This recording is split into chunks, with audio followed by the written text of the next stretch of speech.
আমার শুকরিয়া আদায় করার পরে পরে তোরা কার কার ভালোবাসবি? তোদের পিতা মাতাকে ভালোবাসি। বলুন সুবহানাল্লাহ। মুসলমান শুনে দেন, হে নওজোয়ান যুবকেরা ও আমার পর্দা লম্বা জানিরা, একটু শুনে রেখে দেন। আল্লাহ তাআলা জানিয়ে দিলেন, বান্দারে তোরা তোদের পিতা মাতাকে ভালোবাসবি, খেদমত সেবা যত্ন করবি। তার আল্লাহ তাআলা শিখিয়ে দিলেন, বান্দারে তোরা আমার শুকরিয়া আদায় করার পরেতে তোদের পিতা মাতার শুকরিয়া আদায় করবি। বলুন সুবহানাল্লাহ। আল্লাহ তাআলা আরো জানিয়ে দিলেন, ফালা তাখশাউন নাসা ওয়াখশাউন, তোমরা পৃথিবীর মানুষকে ভয় করবে না, আমি আল্লাহ তাআলা আমাকে ভয় করবে।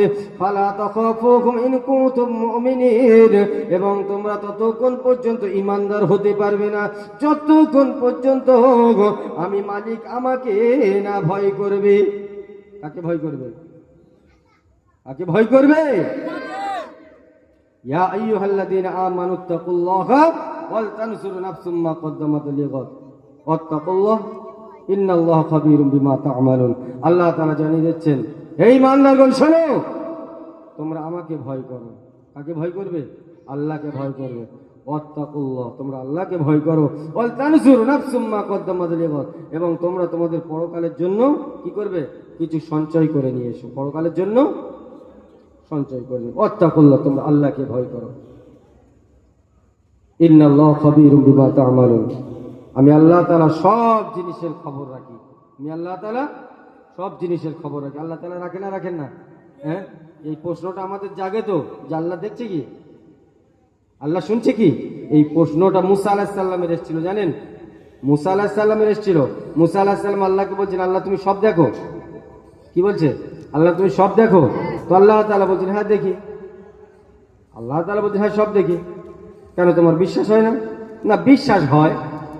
কথার ভিতরে কি আছে? কিন্তু আছে না? না, বিশ্বাস হয়। তো আল্লাহ তাআলা বলছেন, যাও, তোমার সামনে একটা পাথর রয়েছে, পাথরটা তোলো। ওই পাথরটা তোলো।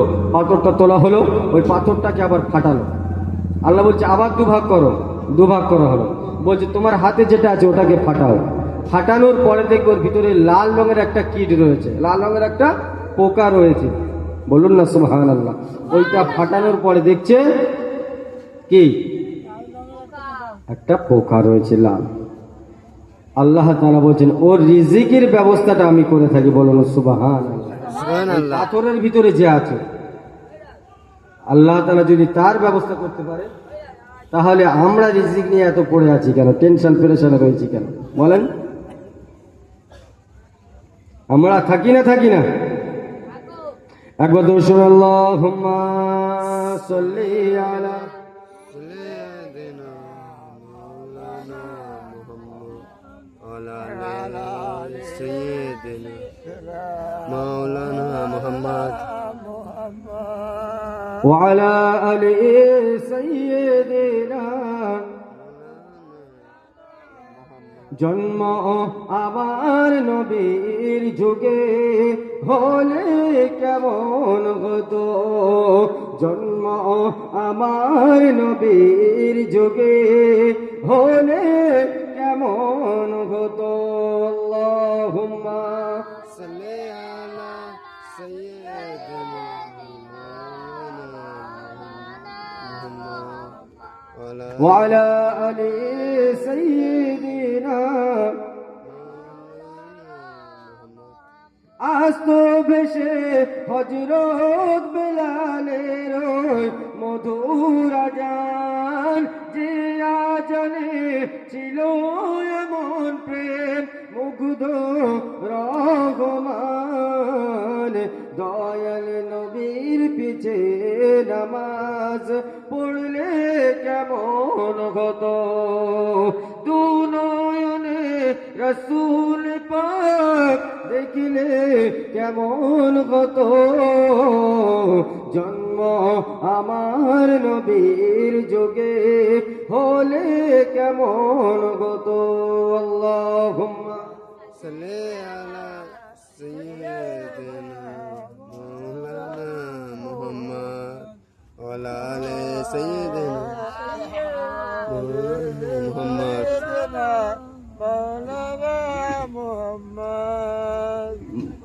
দিনই কত আলোচনায় থাকতাম আমি অধম, সামনে রাসূল পাক তো পাশে সাহাবাগণ, আবু বকর ওমর উসমান আলীর সঙ্গী কেমন হতো, দুনয়নে রাসূল পাক দেখলে কেমন হতো, জন্ম আমার নবীর যুগে হলে কেমন হতো। আল্লাহুম্মা সাল্লি আলা সাইয়্যিদিনা মুহাম্মদ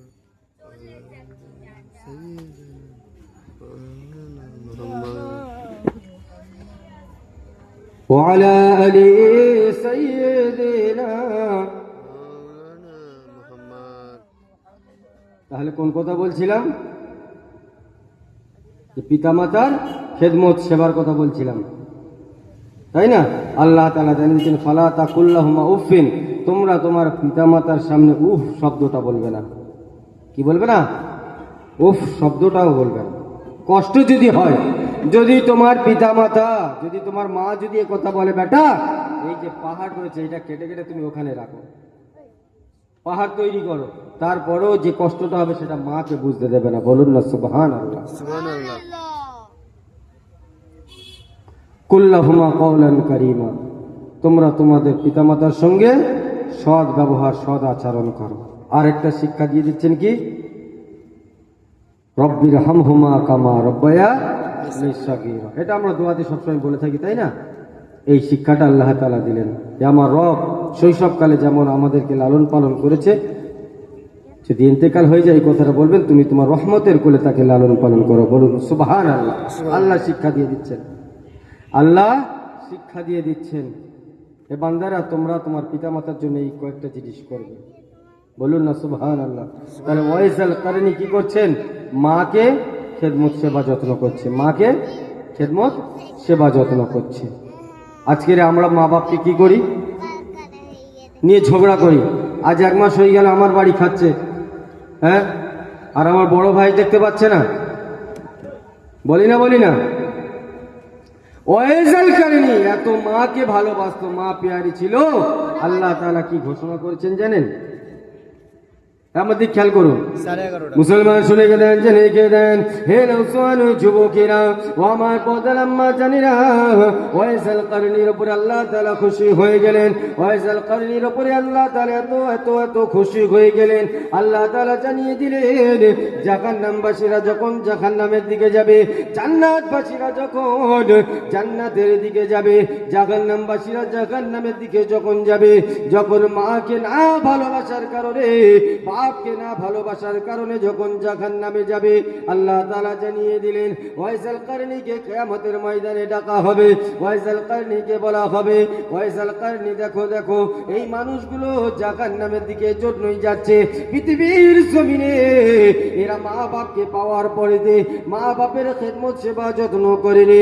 আল্লাহ তাআলা জানিয়ে দিলেন বিশ্বনবী সাল্লাল্লাহু আলাইহি সাল্লাম যখন মসজিদের মিম্বারেতে উঠবেন, সেই সময় তো একবার আমিন বললেন, দ্বিতীয়বার আমিন বললেন, তৃতীয়বার আমিন বললেন। সাহাবারা জিজ্ঞাসা করছেন, ইয়া রাসূলুল্লাহ, ইয়া হাবিবাল্লাহ, আপনি তিনবার আমিন বললেন, কোন কারণের জন্য জানি না। ইয়া রাসূলুল্লাহ, ইয়া হাবিবাল্লাহ, হুজুর কি কারণের জন্য আমাদেরকে একটু বলবেন?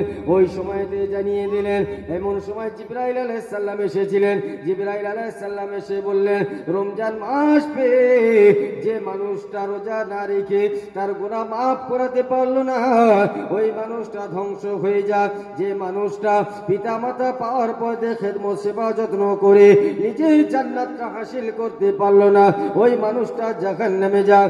আর 3 নম্বর কারণ হলো যে মানুষটা, 3 নম্বর কারণ হলো যে মানুষটা বিশ্ব